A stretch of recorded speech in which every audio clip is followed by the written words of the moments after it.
Hello, ഇന്ന് ഞാൻ നിങ്ങളുടെ മുമ്പിൽ വന്നിരിക്കുന്ന ഒരു ഇൻഷുറൻസ് കഥയുമായിട്ടാണ്. This is a real life story. നമ്മളിൽ എത്ര പേർക്ക് ലൈഫ് ഇൻഷുറൻസ് പോളിസി ഉണ്ട്? അതിൻ്റെ ഇമ്പോർട്ടൻസ് പറയാനുള്ളതാണ് ഇന്നത്തെ എൻ്റെ എപ്പിസോഡ്. അന്നൊരു ഞായറാഴ്ചയായിരുന്നു, വർഷങ്ങൾക്ക് മുൻപ്. എൻ്റെ ഒരു ഫ്രണ്ട് എന്നെ വിളിച്ചു പറഞ്ഞു, നമ്മുടെ സെയിൽസ് ഡിപ്പാർട്ട്മെൻറ്റിൽ വർക്ക് ചെയ്യുന്ന ഇന്ന പേരുള്ള അദ്ദേഹം മരിച്ചുപോയി, ആക്സിഡൻ്റ് ആയിരുന്നു. വളരെയധികം വിഷമമായിരുന്നു. കാരണം ആ കുട്ടി നല്ല ഒരു ബിഹേവിയറിൻ്റെ ഉടമയായിരുന്നു. അധികം സംസാരിക്കുകയൊന്നുമില്ല, ബഹളമൊന്നും ഇല്ലാത്ത ഒരു ക്യാരക്ടറായിരുന്നു. പിറ്റേന്ന് ഓഫീസിൽ നിന്ന് ഞങ്ങൾ കുറച്ച് പേര് ബോഡി കാണാനായിട്ട് പോയി.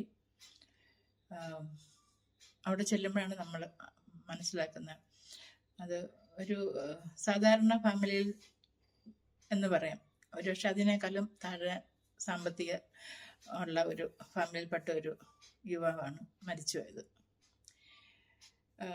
Early 30s, 30കളുടെ ആരംഭത്തിലാണ്. വളരെ വിഷമകരമായ ഒരവസ്ഥ.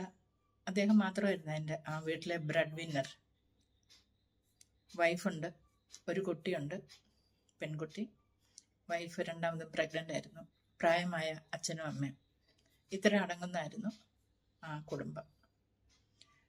അവരുടെ സാമ്പത്തിക അവസ്ഥ വളരെ ഒന്നും കൂടെ നിലവാരം കുറവായിരുന്നു എന്ന് മനസ്സിലാക്കി വളരെ വിഷമത്തോടുകൂടി ഞങ്ങൾ ഓഫീസിലേക്ക് വരികയും ചെയ്തു. എങ്ങനെ അവരെ ഹെൽപ്പ് ചെയ്യാൻ പറ്റും എന്നതായിരുന്നു ഞങ്ങളുടെ എല്ലാവരുടെ ആലോചന. അങ്ങനെ ഇൻഷുറൻസ് പോളിസി ഉണ്ടോ എന്നറിയാൻ വേണ്ടി നമ്മൾ സെർച്ച് ചെയ്തപ്പോഴത്തേക്കിനും ഒരൊറ്റ പോളിസി പോലും ഇദ്ദേഹത്തിൻ്റെ പേരിലില്ല. ഞങ്ങളുടെ ഹെഡ് ഓഫീസിലേക്ക് വിളിച്ച് ചോദിച്ചു. അവിടെ നിന്നും ഡാറ്റ ഒന്നും കിട്ടുന്നില്ല. അതിൻ്റെ അർത്ഥം ഒരൊറ്റ പോളിസി പോലും അദ്ദേഹത്തിൻ്റെ പേരിലില്ലായിരുന്നു. ഞങ്ങൾ എങ്ങനെ എന്ത് ചെയ്യും, സഹായിക്കണം. വൈഫ് പ്രഗ്നൻ്റ് ആണ്, ഒരു മോളുണ്ട്, പ്രായമായ അച്ഛനും അമ്മയും. ഇദ്ദേഹത്തിനൊരു പോളിസി ഇല്ല. ഇൻകം നിൽക്കുകയാണ്. ഞങ്ങൾക്ക് ചെയ്യാൻ പറ്റുന്ന കോൺട്രിബ്യൂഷൻസ് എല്ലാം കളക്ട് ചെയ്ത് ആസ് യൂഷ്വൽ നമ്മൾ കൊടുത്തൊരു എമൗണ്ട്. എന്നെ ഇത് വളരെയധികം ദുഃഖത്തിലാഴ്ത്തി. അദ്ദേഹത്തിൻ്റെ വീട്ടിലെ അവസ്ഥയും ഇദ്ദേഹം ഒരു പോളിസി പോലും എടുത്തിട്ടില്ല എന്നുള്ള ഒരു തിരിച്ചറിവ് എന്നെ വല്ലാതെ ഫീൽ ചെയ്തു. ഞാൻ അദ്ദേഹത്തിൻ്റെ സേവിങ്സ് ബാങ്ക് അക്കൗണ്ട് ഏതാണെന്ന് അന്വേഷിച്ചപ്പോൾ ആക്സിസ് ബാങ്കാണ്. അപ്പോൾ നമുക്കറിയാവുന്നതല്ല, നമ്മുടെ SBI അക്കൗണ്ടുകൾ ഹോൾഡ് ചെയ്യുന്ന ബാങ്കുകൾ ആനുവലി ഒരു ചെറിയൊരു എമൗണ്ട് പിടിക്കാറുണ്ട്. അവർ പറയുന്ന ഒരു type of insurance, accident death സംഭവിക്കുകയാണെങ്കിൽ they will provide us with 2 lakhs rupees, I think. അത് കിട്ടും. ഞാൻ ഉടനെ നമ്മുടെ എല്ലാവരുടെ അക്കൗണ്ട് ആക്സിസ് ബാങ്ക് ആയിരുന്നുണ്ട്. അവിടുത്തെ സ്റ്റാഫിനെയൊക്കെ അറിയാം. അതുകൊണ്ട് നമ്മൾ വിളിച്ച് ചോദിച്ചു. അന്വേഷിച്ചപ്പോഴത്തേക്കിനും ഞാൻ മാനേജറെ വിളിച്ച് പേഴ്സണലി പറഞ്ഞു, ഹെൽപ്പ് ചെയ്യാൻ പറ്റുമെങ്കിൽ നിങ്ങൾക്കൊരു ഓപ്പർച്യൂണിറ്റിയാണ്. അത്രയ്ക്ക് പുവർ കണ്ടീഷനാണ് അവരുടെ വീട്ടിലെ അവസ്ഥ. പെട്ടെന്ന് തന്നെ എന്തെങ്കിലും ചെയ്യാൻ പറ്റുമെങ്കിൽ ചെയ്യണമെന്ന് പറഞ്ഞു. പുള്ളി എല്ലാ കാര്യങ്ങളും നോക്കിയിട്ട് വിളിച്ച് പറഞ്ഞു, ഒന്നും ചെയ്യാൻ പറ്റില്ല.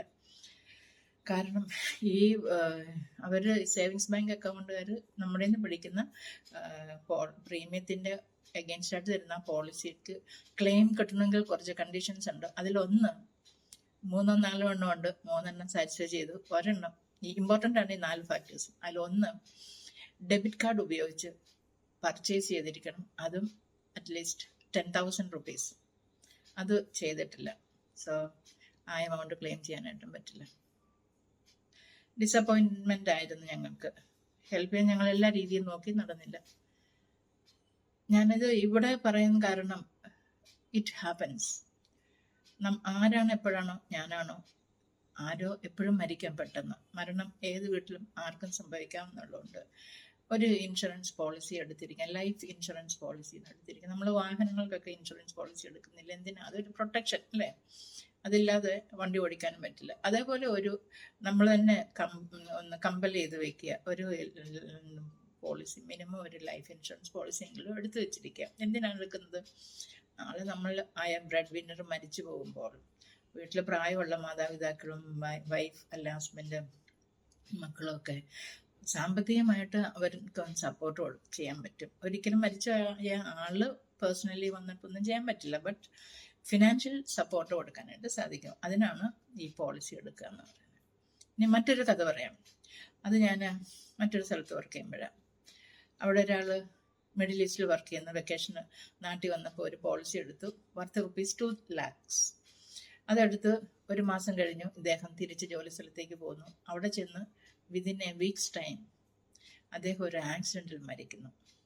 കൺസ്ട്രക്ഷൻ കമ്പനിയിലായിരുന്നു വർക്ക് ചെയ്യുന്നത്. ആ കമ്പനി ബിൽഡിംഗ് നടന്നുകൊണ്ടിരിക്കുന്ന സമയത്ത് മുകളിലത്തെ ഏതോ ഒരു ഫ്ലോറിൽ നിന്നും താഴേക്ക് വീണ് മരിച്ചു പോകുന്നു. ഡെഡ് ബോഡി കൊണ്ടുവന്നു. വീട്ടിലെ ചടങ്ങുകളെല്ലാം കഴിഞ്ഞു. എനിക്കൊന്ന് അത് കഴിഞ്ഞ് ഒരു 24 hours ₹4 lakhs അവർക്ക് കൊടുക്കാൻ പറ്റിയ വിഡോയ്ക്ക്, അമ്മയ്ക്കും വിഡോയും ഈക്വലി ഷെയർ ചെയ്തു. അത് double accident benefit, death due to accident, അത് ഡബിൾ എമൗണ്ട് കൊടുക്കും. ഡബിൾ ദ സം അഷ്യൂർഡാണ് കൊടുക്കുന്നത്.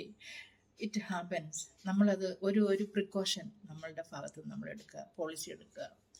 ഇൻഷുറൻസ് പോളിസി മസ്റ്റായിട്ട് എടുത്തിരിക്കുക. അതുപോലെ തന്നെ ഒരു വീട് EMI ഒരു ഹൗസിംഗ് ലോൺ എടുത്തു, വീട് EMI നടന്നുകൊണ്ടിരിക്കുന്ന സർവീസ് സമയത്ത് തന്നെ ആ വ്യക്തി മരിച്ചു പോകണമെങ്കിൽ വീട്ടിൽ താമസിക്കുന്ന അവർ വൈഫും മക്കളും ആണെങ്കിൽ അവർ ആ വീട്ടിൽ നിന്ന് ഇറങ്ങി പോകേണ്ട ആവശ്യമില്ല. അതിന് ഇക്വലൻ്റായി നമ്മൾ എടുക്കുന്നതിന് ഇക്വലൻ്റ് ആയിട്ടുള്ള ഒരു പോളിസിയുടെ ഒരു എമൗണ്ട്, ഇപ്പം സപ്പോസ് ഒരു 25 lakhs നമ്മൾ ലോൺ എടുത്തതെന്ന് വിചാരിക്കുക. ലോൺ എടുത്തതിന് അതിന് ഇക്വലൻ്റ് ആയിട്ടുള്ള ഒരു എമൗണ്ട് 25 lakhs തന്നെ നമ്മളൊരു ഇൻഷുറൻസ് പോളിസി എടുക്കുക. എന്നിട്ട് നമുക്ക് ആ ഇൻഷുറൻസ് പോളിസി നോമിനിക്ക് കിട്ടുന്നതിന് മുമ്പ് ആ നമ്മുടെ ഡെറ്റ്സ് എത്രയുണ്ടോ ആ ഡെറ്റ് കംപ്ലീറ്റ് അവരതങ്ങ് റിക്കവർ ചെയ്തിട്ട് ബാക്കിയുള്ള എമൗണ്ട് പോളിസി ഉള്ളത് നോമിനിക്ക്, മരിച്ചുപോയ ആളിൻ്റെ നോമിനിക്ക് കൊടുക്കും. അതുകൊണ്ട് വളരെ ഇമ്പോർട്ടൻ്റ് ആയിട്ട് എല്ലാവരും ചിന്തിക്കേണ്ട കാര്യമാണ് ഇൻഷുറൻസ് പോളിസി എടുത്തിരിക്കുന്നത് മസ്റ്റായിട്ട്. നമ്മളുടെ ഇതിൽ ഒരു പ്രത്യേകത എന്താണെന്ന് വെച്ചാൽ ജീവിച്ചിരിക്കുന്ന നമ്മളെ സ്നേഹിക്കുന്ന ആളുകൾക്കുള്ളൊരു സഹായവുമാണിത്. വീട്ടുകാർ മാത്രമല്ല, നമ്മൾ മരിച്ചു പോയി കഴിഞ്ഞാൽ നമ്മുടെ വീട്ടുകാരുടെ ദുരവസ്ഥ കണ്ടിട്ട് വേദനിക്കുന്ന എത്രയോ പേര് റിലേറ്റീവ്സ് ആൻഡ് ഫ്രണ്ട്സാണ്. അവർക്കൊരു ആശ്വാസമാണ് ഡയറക്റ്റായിട്ട് തന്നെ നമ്മളുടെ ഒരു പോളിസിയിൽ നിന്ന് കിട്ടുന്ന ക്ലെയിം നമ്മുടെ ലീഗൽ ഹെയർസിന് കിട്ടുമ്പോഴത്തേക്കിനും അവരുടെ ലൈഫ് സ്റ്റൈൽ മാറുന്നില്ല. അവർക്കത് മെയിൻറ്റെയിൻ ചെയ്തുകൊണ്ട് പോകാം. അല്ലെങ്കിൽ കുട്ടികളുടെ സ്കൂൾ മാറേണ്ടി വരുന്നു, വാടക വീടെങ്കിൽ വല്ലാത്തൊരവസ്ഥയിലേക്ക് പോയിക്കൊണ്ടിരിക്കുന്നു, ലോൺ ഉണ്ടെങ്കിൽ ഹൗസിംഗ് ലോൺ ഉണ്ടെങ്കിൽ അത് അടയ്ക്കേണ്ടി വരുന്നു, അടയ്ക്കാൻ പറ്റാതെ വരുമ്പം ചിലപ്പം ജപ്തിയോ റിലേറ്റഡ് ആയിട്ടുള്ള കാര്യങ്ങൾ വരുന്നു. സോ എൻ്റെ ഒരു ഹംബിൾ റിക്വസ്റ്റ്, നമ്മൾ എല്ലാവർക്കും ലൈഫ് ഇൻഷുറൻസ് പോളിസികൾ ഉണ്ടായിരിക്കുക.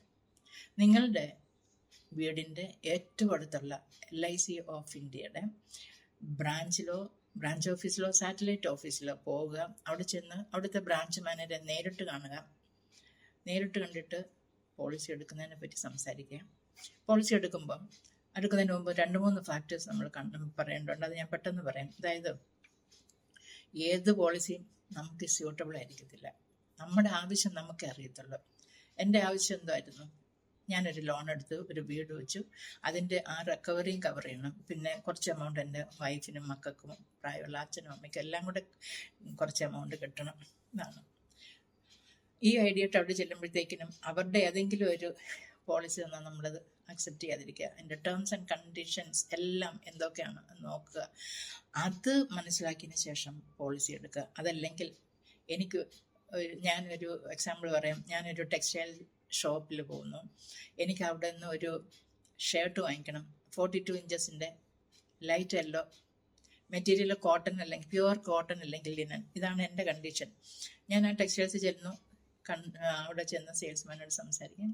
അദ്ദേഹത്തിന് ഇഷ്ടമുള്ള ഷർട്ടിൻ്റെ മെറ്റീരിയൽ എന്നാൽ പോളിസ്റ്ററും കോട്ടണും മിക്സ്ഡ് ആയിട്ടുള്ളതും മെറ്റീരിയൽ തരുന്നു. 42 inches എനിക്ക് വേണ്ടത്. അതിന് വരെ ഒരു 46 inches തരുന്നു. എനിക്ക് വേണ്ട ലൈറ്റ് യെല്ലോ ഷർട്ടാണ് കളറ്. അദ്ദേഹം ഒരു മെറൂൺ തരുന്നു ഷർട്ട്. ഞാൻ വാങ്ങിക്കണോ? വാങ്ങണ്ട. It's my money and it's my demand, അല്ലേ? എൻ്റെ ആവശ്യം എന്താണെന്ന് ഞാൻ മനസ്സിലാക്കിയാൽ പോകണ്ട. അവിടെ നിന്ന് എനിക്കത് കിട്ടിയില്ല, ഞാൻ അടുത്ത കടയിലേക്ക് പോകുന്നു പറഞ്ഞു.